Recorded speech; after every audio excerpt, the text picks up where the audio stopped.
Hey, hey, I'm Macy, and this is For The Babes.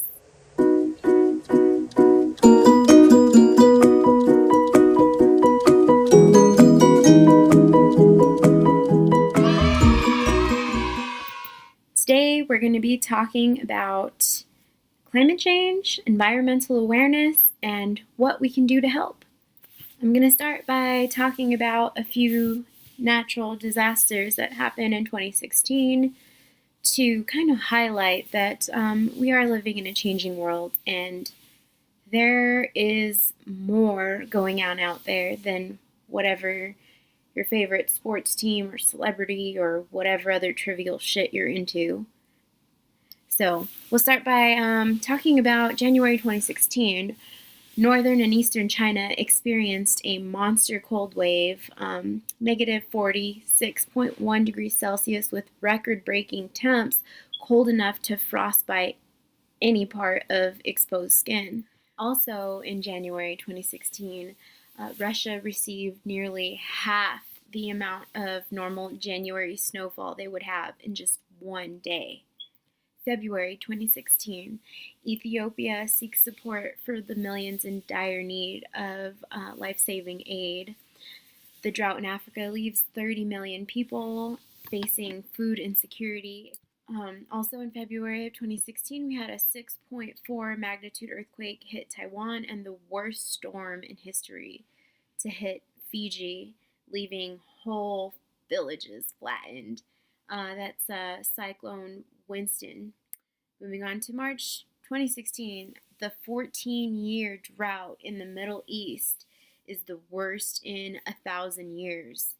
And it's declared that this drought was actually caused by man-made climate change and ultimately caused Syria's agriculture collapse, leading people to move from the rural areas to urban areas. And this basically led to conflict and war. Rainfall, exacerbated by El Nino weather phenomenon, causes mass livestock death and failed crops. Japan is hit by a 6.4 magnitude earthquake, and nearly 600 are dead in the massive destruction of the 7.8 magnitude earthquake that hits Ecuador. A Latur district in India suffers 2 years of low rainfall and drought, with 1 million plus people affected by this drought. Thailand has a dry zone, also suffering from 2016. Farmlands in China are flooded and destroyed.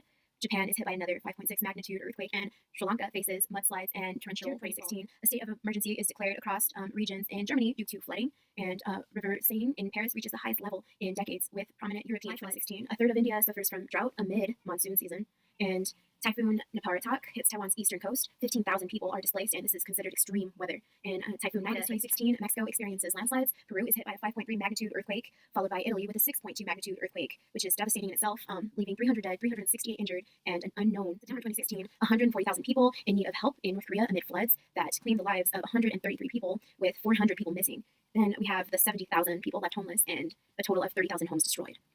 Tanzania's earthquake leaves 14 people dead and 200 injured with a 5.7 magnitude earthquake. And South Korea is hit by a 5.4 magnitude earthquake. The world's strongest typhoon in 2016 wreaks havoc in China, and southeastern China is hit by Typhoon Maggie. October 2016, Hurricane Matthew, the most powerful Atlantic hurricane of the last decade, hits the Caribbean, and Italy is hit by a twin earthquake at a magnitude of 6.1 in the same region, struck in August. And we have November 2016, the Indian capital, New Delhi, shuts down. Schools, government positions don't have to attend work, and basically the whole capital is closed for 3 days because of dangerous levels of smog. Poor air quality is only getting worse due to man-made desertification, and erosion becomes a serious threat to Egyptian coastal cities due to rising sea levels, which is caused by global warming. December 2016, 102 dead. Indonesia hit by a 6.4 magnitude earthquake, and the Philippines are hit by a powerful typhoon in January 2017. An iceberg the size 50 times the size of Manhattan Island is about to break off from the Larsen Sea ice shelf. Now, while this iceberg won't be a direct effect to rising sea levels, when it breaks away, it won't be there to protect land-based ice from sliding into the ocean, thus leading into rising sea levels. That being said, Charity predicts that rising sea levels due to climate changes will affect 1 billion people facing flood risk by 2060 in the US, in China, and in India. So with the changing of our climate, we see that there are numerous events of world disasters that are going on around us. And the way that I see it, it's kind of like a metaphor for the earth being, let's just say it's human. And the earth is infected by this disease that is claiming its livelihood, i.e., us. If we don't find a way to create a more sustainable way of life instead of just constantly drilling and taking and discarding and totally threatening the health of our home planet, it's going to shake us off just as we would with an infection. There's a song by Kid Cudi and Cage, and there's a line in there where Cage says, "Before the water's to our knees, we can't climb on the trees, wash away, you and I are the disease."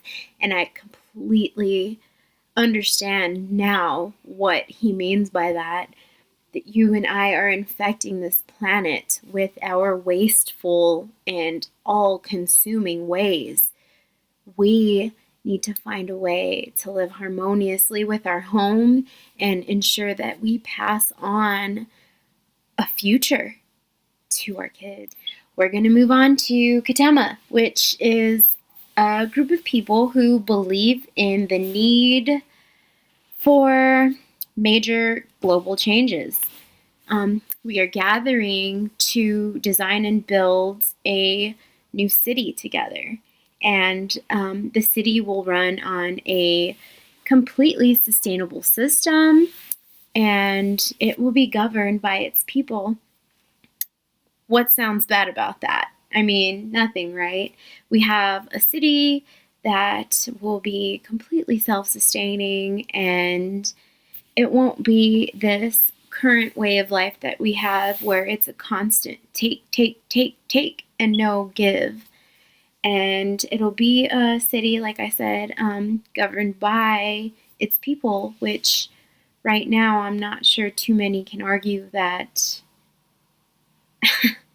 our cities and governments are governed by its people, because in all honesty, they're not.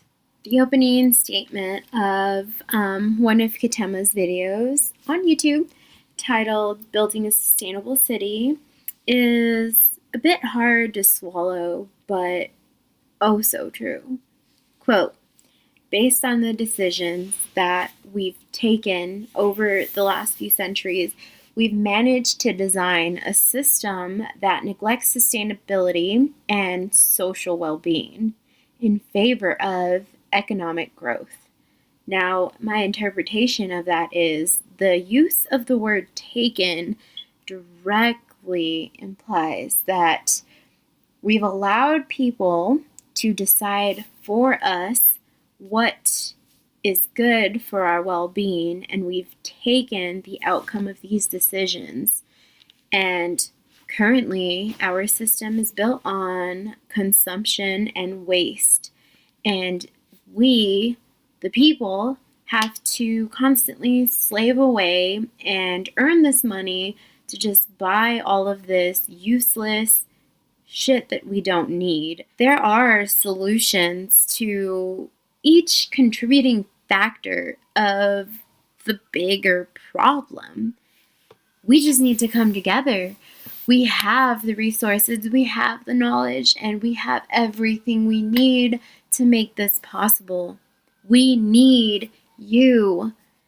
Instead of spending your way on some other mindless crap, go ahead and get on the net today. Look up Katema, that's Quetema, and sign up today. We need to get our platform built up to at least 50,000 people before we enter the planning stage. And if you have any questions, feel free to leave a comment below. I will be sure to answer as soon as possible. Also, I'm on Facebook as Macy Romo.